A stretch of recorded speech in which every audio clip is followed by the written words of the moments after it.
Love cinema. ఇంక వేరే field కదా ఇంతవరకు అసలు ఎప్పుడు టచ్ చేయలేదు. టచ్ లేదు. ఆ, అంటే ఎందుకన్నా అంటే అది ఇష్టం బట్ట లేకపోతే ఇంకా వేరే ఆప్షన్ ఇంకా లేదు, నేను ఇష్టం వల్లే అసలు జెమినీ టీవీలో జాబ్ జాయిన్ అయ్యింది కూడా సినిమాల్లోకి రావాలని. ఫస్ట్ ఛాన్స్ అక్కడ వచ్చింది కాబట్టి ఇప్పటికీ నేను జెమినీ టెలివిజన్లో నా వాయిస్ వినిపిస్తూ ఉంటుంది మీకు. మీ జెమినీ టీవీలో అవన్నీ నేనే చెప్తాను. సో అలా జెమినీని వదలలేదు, ఎందుకంటే నా మాతృక జెమినీ. అందుకని అలా నా పేరు జెమినీ సురేష్ అయిపోయింది.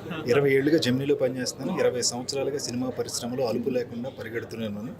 ఇప్పుడు చిన్నగా కొండలో ఎక్కుతున్నాను. ఇప్పుడు మరి ఇంకా వేరే ఏమైనా డబ్బింగ్ ఏమైనా చెప్తున్నారా? చాలా సినిమాలు చెప్తున్నాను. ఓటీటీ ప్లాట్ఫామ్ వచ్చిన తర్వాత Malayalam to Telugu, Kannada to Telugu, Orissa to Telugu వస్తున్న సినిమాల్లో హీరోలకి, అలాగే విలన్ క్యారెక్టర్స్కి, ఫ్రెండ్స్ క్యారెక్టర్స్కి, మెయిన్ క్యారెక్టర్స్ ఏమైనా వాటికి డబ్బింగ్స్ చెప్తున్నాను. అంటే మీకు ఇష్టమైన క్యారెక్టర్, మీకు ఇష్టమైన డ్రీమ్ రోల్ అంటే ఏదన్నా? డ్రీమ్ రోల్ అనేది చాలా ఉంటాయి, కానీ అందరికీ మన కళ్ళల్లో మనకి మన అద్దంలో చూసుకున్నప్పుడు ఇది చేయాలని జనం డిసైడ్ చేస్తారన్న. ఇది చేస్తే ఇది బలి చేసాడు రా అన్నప్పుడు దాని ద్వారా క్యారెక్టర్స్ వస్తాయి.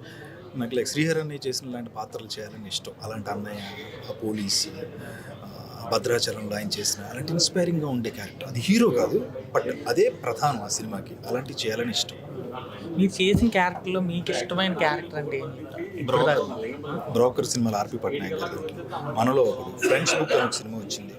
ఆ తర్వాత కళ్యాణ వైభవం మన నందిని రెడ్డి గారిది. శ్రీను వైట్ల గారు చాలా మంచి వేషాలు ఇచ్చారు నాకు. ఆయన అనిల్ రావుపూడి సినిమాలో చేసిన పాత్రలు మ్యాక్సిమం నేను నచ్చి ఇష్టపడి చేస్తాను. జనం తీసుకుంటారు కాబట్టి అన్ని క్యారెక్టర్స్ ఇష్టమే. అంటే ఇప్పుడు ఇవన్నీ చూసి ఇవన్నీ స్ట్రగుల్ చేసి వచ్చారా? What is meant by life అంటే ఏం చెప్తారు? Life it's not a joke. కాసేపు నవ్వుకుని వెళ్ళిపోవాలంటే కుదరదు.